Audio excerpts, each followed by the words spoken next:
Wie geht's? How's it going, crazy German fans? As you can see, I've again got another updated set of digs for my workshop area. And yes, I am in the workshop probably from here on out, not in the office anymore. And that's because I can spend a bit more time in the workshop because I've went ahead and put another computer system out here, put another work desk, which I can display some of my models. As you can see, I've got a nice workstation for doing videos, video editing in the future here when I get more into editing, for doing better battle reports, and I promise we'll get back to the game that's still, you know, in its infancy here. The Americans versus the Germans. I've just gotten, as usual, really busy. It's still summer here where I live, and I'm in the outdoor business, and I've just been really busy doing stuff for work, bicycling, getting my son back to college. So yeah, so I basically created a nice little hutch here. I'll grab the camera in here a little bit and kind of show you how I have it set up. Right now I have an old leather easy chair here for watching movies on and cat napping on, but I'll probably be eliminating that. We're going to be doing some major work here in the basement of our home. We're going to be getting rid of a lot of the old stuff is going out, the old rugs and the old entertainment center, the old TV, the old chairs are going out, kind of getting things started to do some prepping for the finishing of the rest of the workshop area, you know, doing the framing, doing the drywall, the things that we've discussed on other videos, so we can make this the ultimate gamer's paradise here in the workshop. So that's where we're headed with this, and we're doing some of the preparatory things. Won't be starting on construction this coming winter of 2016. We're definitely eyeballing a, you know, major progress being done here in the workshop the winter of the winter of approaching into 2017. So that's kind of like where we're at. I just wanted to give a quick update. It's a holiday weekend, so I have some free time. Went cycling yesterday, took Friday off, did a few maintenance things on some equipment for my business, and then got today and tomorrow off, so I'm just doing some hobbying. I'm getting the Spearman finished up because I've really, you know, the last few weeks I've really, a lot of the days I've finished early, it being hot outside. I try to finish by about 2 p.m. in the afternoon. I come home, clean up, and come down here to the workshop where it's nice and cool, and I can really focus in on my hobbies. But back to the Kings of War, we haven't really touched on this a lot. I have been learning the rules, and I have finished 2 of my Empire armies, or not Empire armies, Warhammer Fantasy armies. I got the book here, but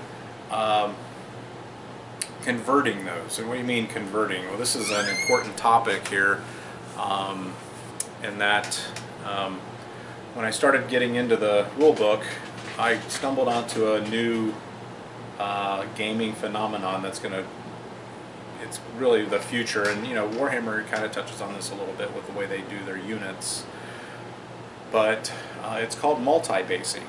And I thought, wow, that's really interesting, because I really thought it was a real pain in the neck with Warhammer Fantasy. I had the magnetized trays, I had magnets underneath all the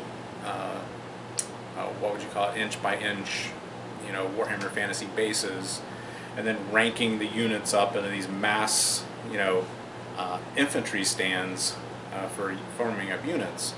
Well, I found to be very interesting with the Kings of War approach, with Mantic's approach, is that you can do multi-basing, and what you're accomplishing is you can basically take an existing, say if you're a Warhammer Fantasy player like I was and you're converting over, you can now take that same army size and almost double its unit's effectiveness with Kings of War rules.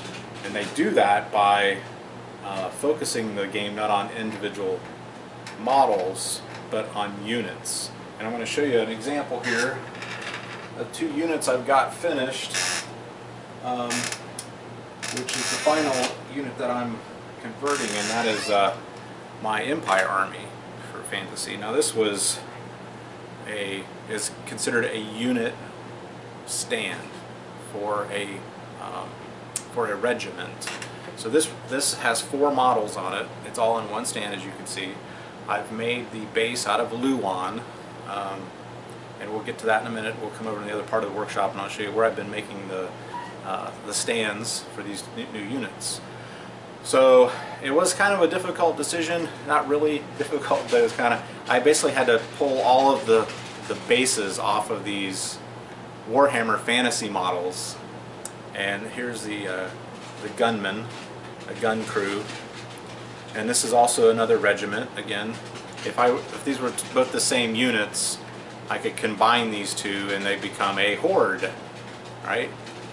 And then you could combine 4 of these and you make a legion. Get where they were going with this? I could cut this down. Now I haven't made any troop size, but if you cut this in half, essentially, this horde base size becomes a troop unit. It's amazing, because here's the other thing.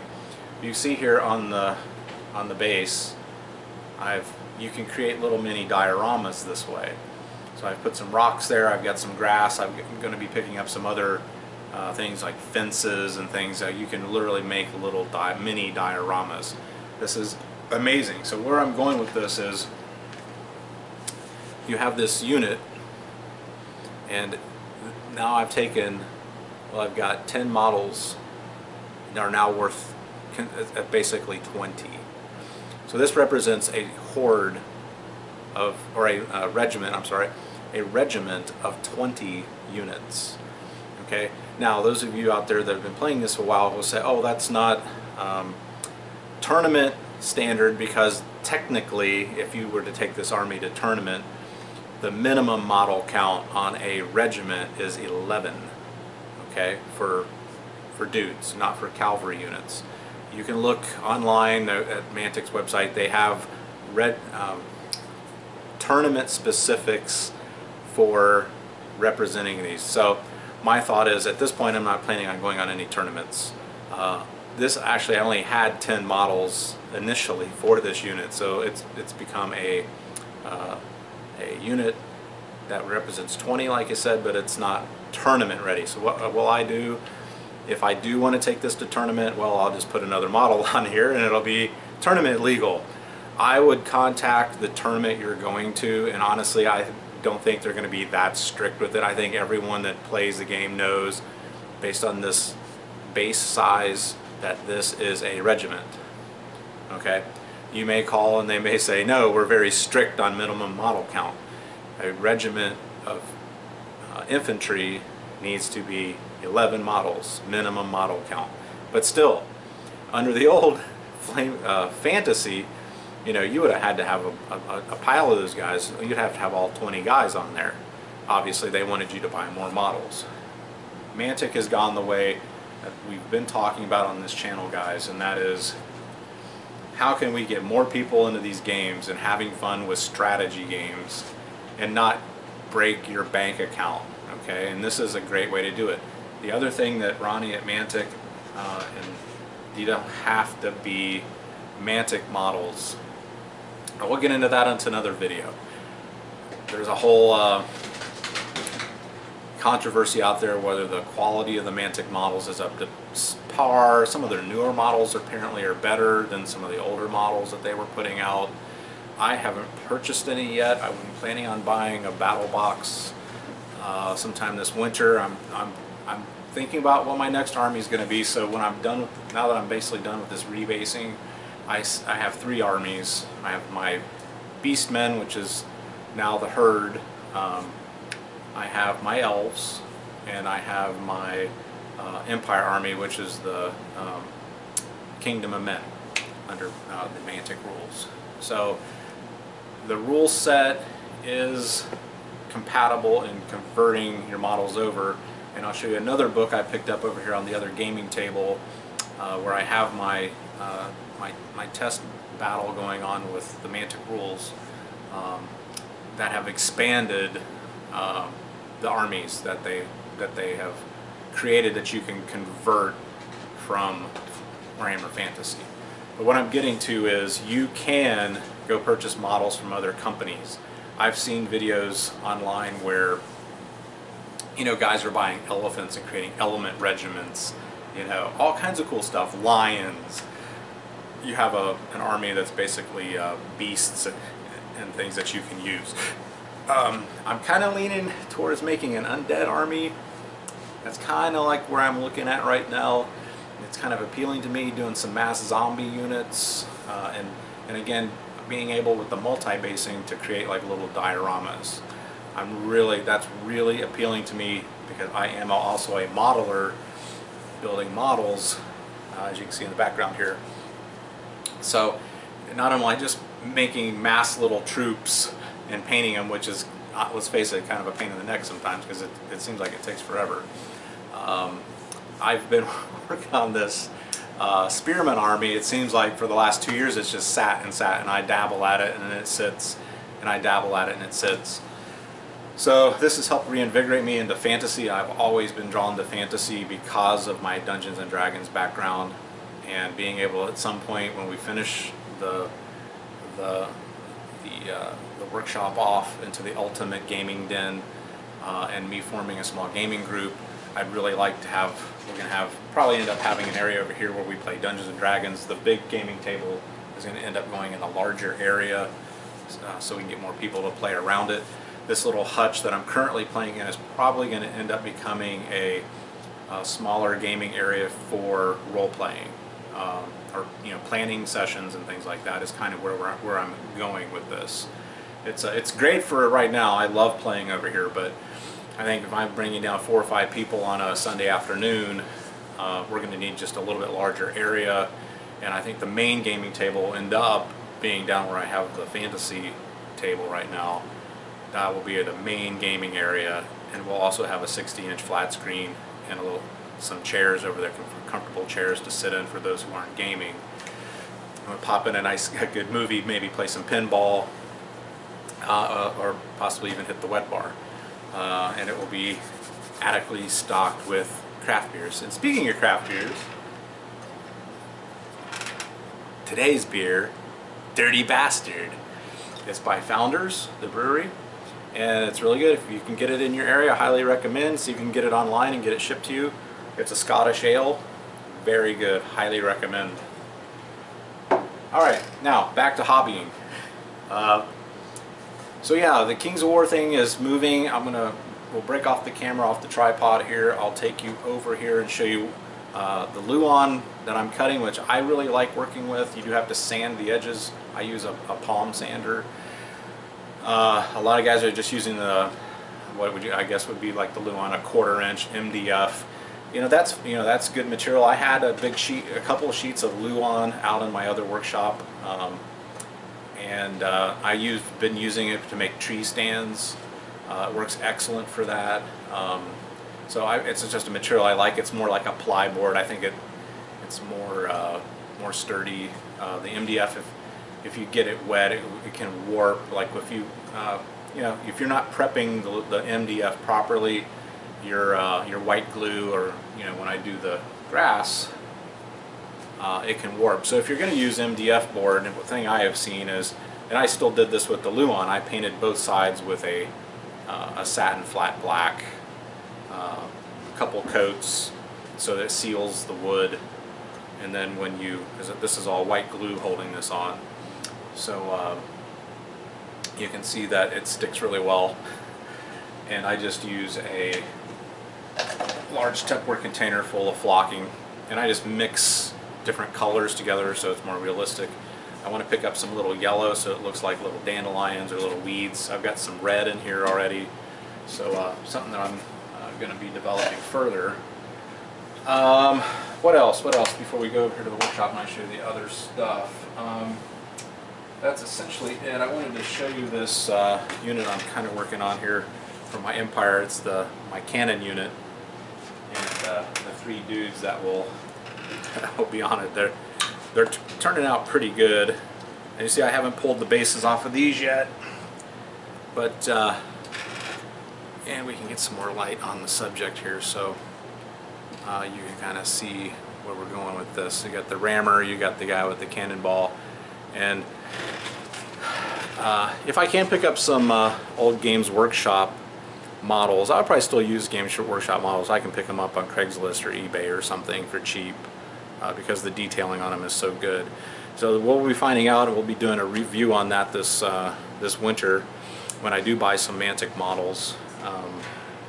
You know, one of the things that I notice on the Mantic models is some of them come with the bases already attached, the circular bases, which, you know, if you're doing multi-basing, they need to get rid of that right away.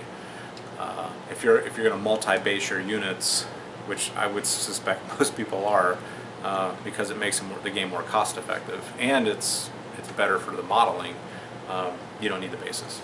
You know, you just glue them straight onto your whatever base material you chose to use. You can use obviously square plastic or MDF or Luan, whatever it is you want to use,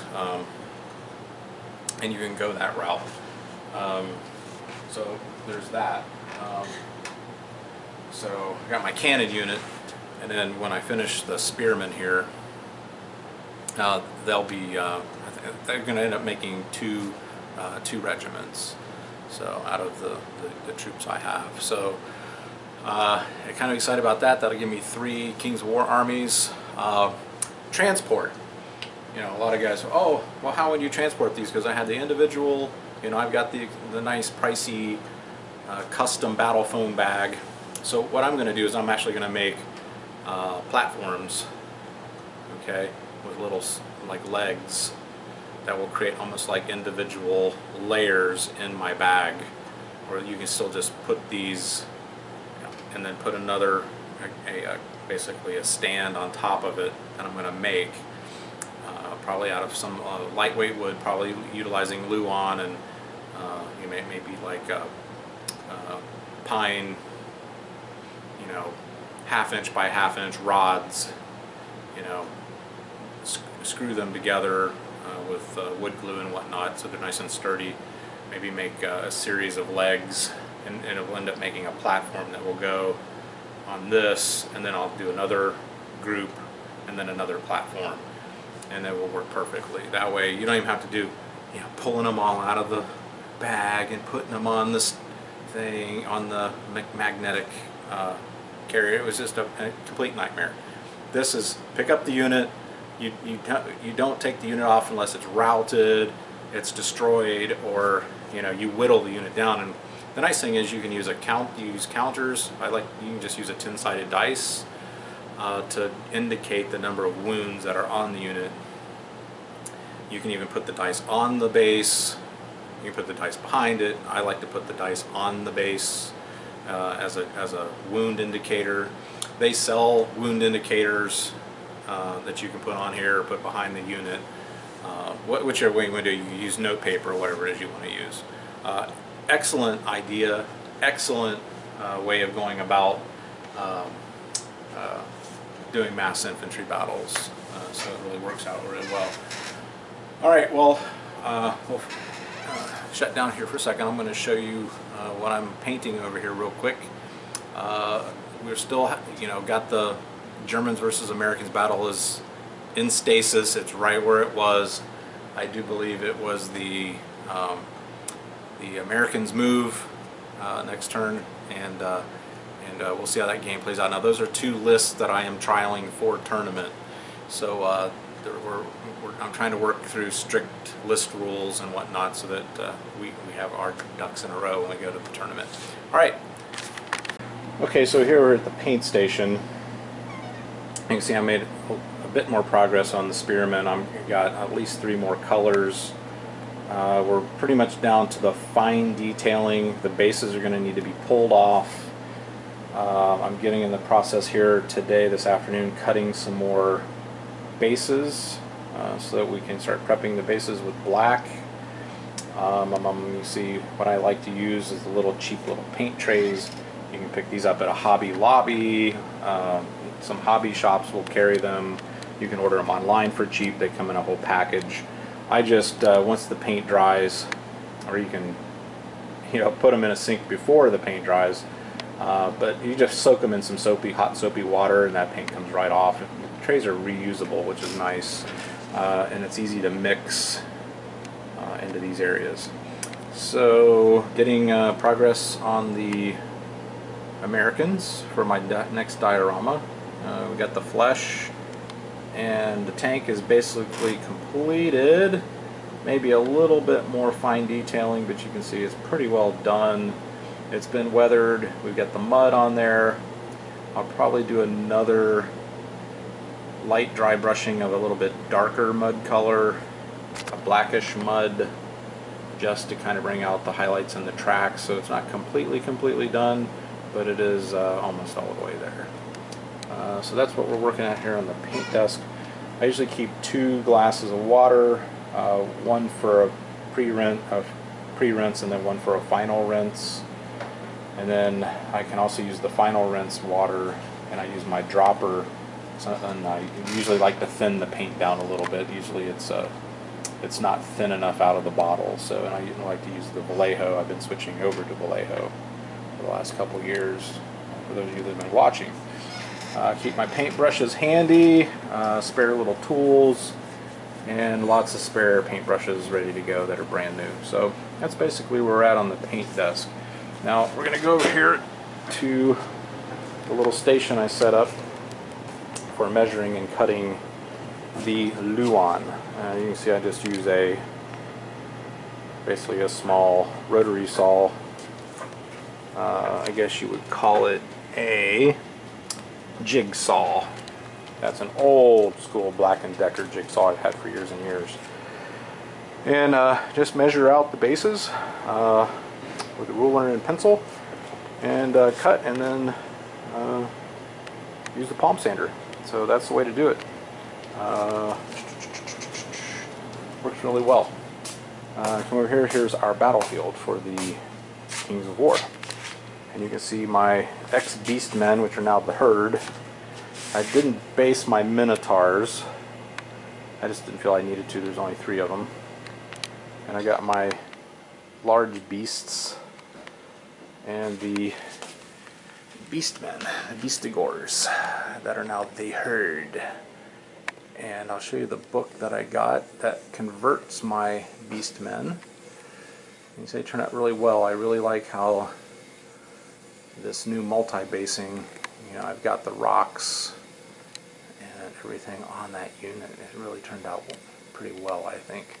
I like the black, just like with my gaming table. It creates a nice contrast with the green and the black. And then over here we have our elf army, and they have been all rebased. We got spearmen, we have our vanguard, our spears, we have our knight riders riding on lizards, we've got our crossbowmen. I ended up with 2 regiments of crossbowmen, and more units down there, and of course our sorceress on a dragon. Okay, and all this stuff is convertible in the new rule set, so don't worry if you're converting. And then we have the new expanded army list, which is Uncharted Empires. It's a supplement book. It is softback, and it's got my Herd, the Herd, and it will go into converting in the new lists. It's pretty simple. They're just called different things in just a simple conversion. The only thing Mantic needs to really work on, and someone needs to get out there, is a good army builder. And I had heard that Mantic is working on a online army builder, kind of like Battlefront has. So you can go in and make your lists, print them off, and you're ready to go. Got my Sorcerer's Castle in the middle. Kind of made a little area down here. I just kind of been keeping a calculator for the rules, or the lists. Spirit dice. There's my 10-sided dice I use as wound counters. regular dice for rolling, and there's my magic user. The thing I really do like about Kings of War, and I think they will expand to more spells that he can cast, but they really keep the spell casting more simple so that they don't overpower the game. They're there basically help your units, to heal units, to boost their power. So I kind of like that concept, and we're getting in the point where Warhammer Fantasy was really getting overpowered with some of the units and the magic users being unfair. So working out pretty well. I like it. All right, without further ado, I guess we'll see you guys next time. Ciao.